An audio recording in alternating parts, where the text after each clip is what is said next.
तो दोनों अंडकोश बाहर होने चाहिए शरीर से, क्योंकि अंडकोशों में स्पर्म बनने के लिए लो टेम्परेचर की जरूरत पड़ती है। कई लोग ऐसा बोलते हैं कि इस बच्चे में गैस बूढ़ों जैसे बनती है, फूड सप्लीमेंट ले रहा है, उसकी एनर्जी को यूटिलाइज नहीं कर पा रहा है, तो अब क्या करेगा, ज्यादा खाना शुरू कर देगा।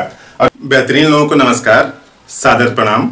आज इस वीडियो में बात होगी थायराइडिनम की। एक होम्योपैथिक मेडिसिन है जिसका बेहतरीन एक्शन है बॉडी के मेटाबॉलिज्म में, किस तरह से बॉडी को इन्फ्लुएंस करती है उसको समझते हैं। लास्ट में देख लेंगे कि इस मेडिसिन को कैसे लिया जाए। ये मेडिसिन छोटे बच्चों से लेकर के बड़ों तक सब में इक्वल तरीके से यूजफुल है, काम करती है। तो समझते हैं आज थायराइडिनम के बारे में। जैसे यूं समझ लीजिए कोई एक ऐसे बच्चा है और आज बच्चा है तो कल बड़ा होगा, धीरे धीरे बॉडी के साइज और उसमें जो आर्गन है, ब्रेन, सबका डेवलपमेंट होगा, यानी ग्रोथ होगा और डेवलपमेंट होगा, मानसिक और शारीरिक। होता क्या है कि इस बच्चे का जो डेवलपमेंट है वो अरेस्टेड है, यानी बेहतर तरीके से नहीं हो रहा है जैसे होना चाहिए। और इस डेवलपमेंट जो अरेस्ट है, मतलब अवरोध है डेवलपमेंट में, उसके पीछे बैकग्राउंड क्या है कि कभी इसको कोई एक्यूट डिजीज हुई थी, यानी एक्यूट डिजीज के बाद इस बच्चे का डेवलपमेंट नहीं हो रहा है, या फिर नेचुरली इस बच्चे का डेवलपमेंट बेहतर तरीके से नहीं हो पा रहा है, यानी आगे इसके बॉडी की जो पार्ट हैं, जो अंदर हार्मोन, केमिकल्स जो बॉडी के ग्रोथ को इन्फ्लुएंस करते हैं, वो एप्रोप्रिएट अमाउंट में नहीं बन रहे हैं। इस वजह से इसका डेवलपमेंट अरेस्टेड है। तो अब बच्चा करेगा क्या? अब डेवलपमेंट अरेस्टेड है तो क्योंकि उसको एनर्जी कम मिल रही है, एनर्जी कम मिल रही है। बच्चा जितना खाता है पूरा यूटिलाइज नहीं कर पाता। नॉर्मली होना क्या चाहिए कि बच्चा मान लीजिए जो कुछ भी फूड सप्लीमेंट यूज किया, तो जितना उसमें एनर्जी है उस फूड में टोटल उसका यूटिलाइज उसको कर लेना चाहिए, यानी जितना फूड सप्लीमेंट लिया उसके 100% एनर्जी का यूटिलाइजेशन करना चाहिए, 90% तक, 90 से 100% तक कर लेना चाहिए। लेकिन इस बच्चे में हो क्या रहा है कि जितना भी फूड ले रहा है वो उसका 15 से 20% के आसपास यूटिलाइज कर रहा है, यानी यूटिलाइजेशन कम है। अगर यूटिलाइजेशन कम है तो सीधी सी बात है कुछ ज्यादा खाएगा, यानी बच्चा खाता है खूब ज्यादा है, शरीर नहीं बन रही है, बॉडी इमेसिएट कर रही है, और जो स्टूल पास करता है तो वो पूरा फॉर्म नहीं होता, यानी ईटिंग वेल, अच्छे से खा रहा है लेकिन लूजिंग फ्लैश, बाहर चला जा रहा है। तो शरीर में यूटिलाइजेशन नहीं हो रहा है, इस वजह से इसकी बॉडी पनप नहीं रही है। तो दो बैकग्राउंड हैं, एक तो कोई एक्यूट डिजीज हुई थी उसके बाद इसका डेवलपमेंट नहीं हो रहा है, या फिर बॉडी के जो रेगुलेटरी मैकेनिज्म है अंदर वो ठीक से परफॉर्म नहीं कर पा रहे हैं, इस वजह से डेवलपमेंट नहीं हो रहा है। तो अब होगा क्या कि जब यहां पे बच्चा आ जाएगा तब भी इसको कुछ न कुछ बीमारियां घेरे रहेंगी, और रिजल्ट क्या आ जाएगा कि इसको थायराइड हो गया है। तो अगर हम लोग अर्ली स्टेज पर इसको समझ लें, इसी वाले स्टेज पर, यानी जब उसको एक्यूट डिजीज हुई, तो ध्यान रखिए बच्चे में कि एक्यूट डिजीज हो जाने के बाद फिर वैसा पहले जैसा हो जाना चाहिए था, खाने पीने, खेलने में और चीजों में जो पैरामीटर्स है पहले जैसा सेट हो जाना चाहिए बीमारी ठीक होने के बाद। लेकिन यहां पे इस बच्चे का नहीं हो पा रहा है, तो इसी वजह से थायराइडिनम का यूज करना पड़ेगा इसको ठीक करने के लिए। तो देखिए क्लियर कट लिखा है कि अरेस्टेड डेवलपमेंट इन चिल्ड्रन, बच्चे में डेवलपमेंट अरेस्ट हो गया है, यानी बेहतर नहीं हो रहा है। तो कैसे पता चलेगा? अनडिसेंडेड टेस्टिस, यानी अंडकोश दोनों या फिर कोई एक बाहर नहीं आया है। तो यानी ये जो डेवलपमेंटल एबनॉर्मलिटी पहले से चल रही है, तो दोनों अंडकोश बाहर होने चाहिए शरीर से, क्योंकि अंडकोशों में स्पर्म बनने के लिए लो टेम्परेचर की जरूरत पड़ती है। तो दोनों में या तो दोनों बाहर नहीं है तो कोई एक बाहर नहीं है, तो अनडिसेंडेड टेस्टिस, यानी बॉडी का जो डेवलपमेंट की प्रक्रिया पूरी नहीं हुई है, इसीलिए तो बोला गया कि अरेस्टेड डेवलपमेंट है।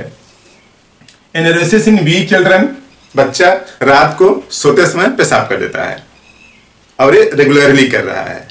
तो अब दिक्कत कहां पे हो सकती है? जो यूरिनरी ब्लैडर है वहां पे कुछ दिक्कत हो सकती है ना? पेट में कीड़े भी हो सकते हैं। तो इस तरह से एनोरेसिस कर सकता है वीक चिल्ड्रन। और फ्लैटुलेंस, कई लोग ऐसा बोलते हैं कि इस बच्चे में गैस बूढ़ों जैसे बनती है, यानी खूब ज्यादा मात्रा में गैस बनती है। अब गैस बन रही है मीन्स भोजन का पाचन ठीक नहीं हो रहा है, अनडिसेंडेड टेस्टिस है, यानी टेस्टिस बाहर नहीं है, और वीक बच्चा है, रात को सोते समय पेशाब कर देता है।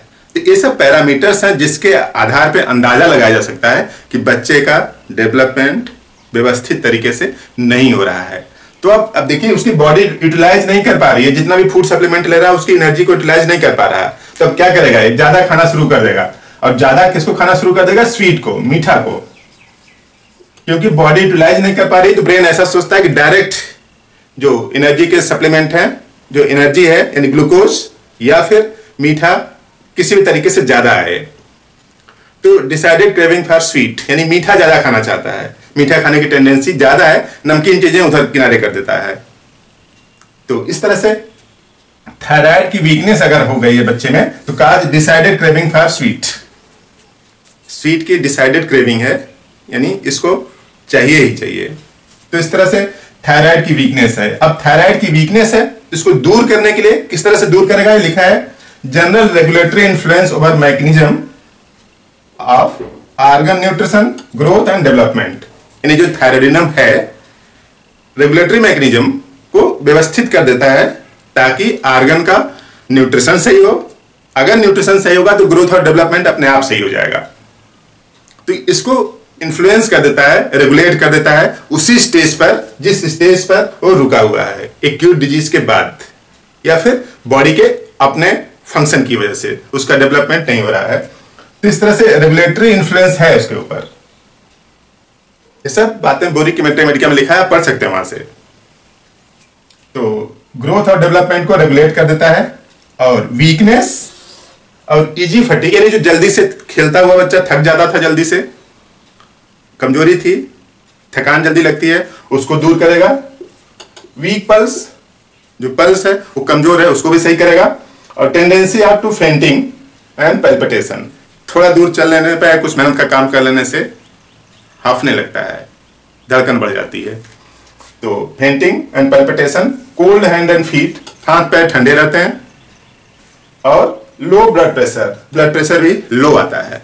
यानी हाथ पैर ठंडे, जल्दी से थक जाना, थोड़ी दूर खेल लिया या फिर मेहनत वाला काम कर लिया तो धड़कन बढ़ जाती है। तो इस तरह के सिम्टम्स हैं थायराइडिनम के। तो थायराइडिनम के इस तरह के सिम्टम्स को ठीक करने के लिए आप यूज करें थायराइडिनम होम्योपैथिक मेडिसिन। और यूज कैसे करना है, आप यूज समझिए कि पहले 30 पावर का यूज करें, सॉरी 3x पावर का यूज करें, 3x पावर। और छोटा टेबलेट है तो 4 टेबलेट, और बड़ा है तो 2 टेबलेट, 3 टाइम यूज करें TDS।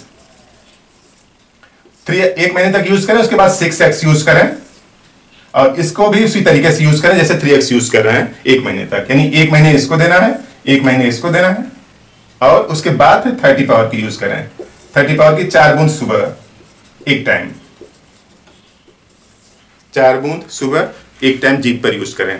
तो इस थायराइडिनम से लगभग 3 महीने में जो अरेस्टेड डेवलपमेंट है, जो बच्चा पनप नहीं रहा है, उसकी बॉडी विकसित होने लगेगी, ग्रोथ न्यूट्रिशन ठीक होने लगेगा बॉडी के अंदर। सिम्टम्स इस तरह से होने चाहिए। तो आप दें, ट्राई करें, बच्चा ठीक होगा, उसका रिस्पांस कमेंट बॉक्स में लिखें। तो आपने काम की बात यहां तक देखा, समझा, तो इस वीडियो को लाइक करें, शेयर भी कर दें और लोगों की जानकारी बढ़े। Thank you.